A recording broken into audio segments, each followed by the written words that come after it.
Upper primary যে আন্দোলন ছিল আজকে অনেকটা আজকে সফল হলো। এখনও আন্দোলন কিন্তু শুরু হয়নি, নোটিশ দিয়েছে, আপার প্রাইমারি নোটিশ দিয়েছে।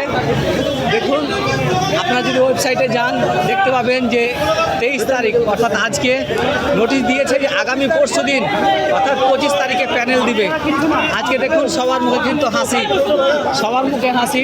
আপার প্রাইমারি ক্যান্ডিডেট সবাই, এই দেখুন সবাই কিন্তু আপার প্রাইমারি ক্যান্ডিডেট, এখানে সবাই আপার প্রাইমারি ক্যান্ডিডেট।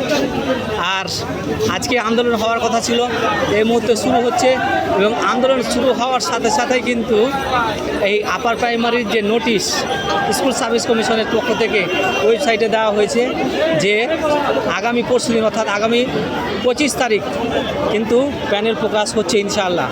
তো এটা অত্যন্ত খুশির খবর। আপনারা এই ভিডিওটিকে শেয়ার করুন, লাইক করুন। ধন্যবাদ।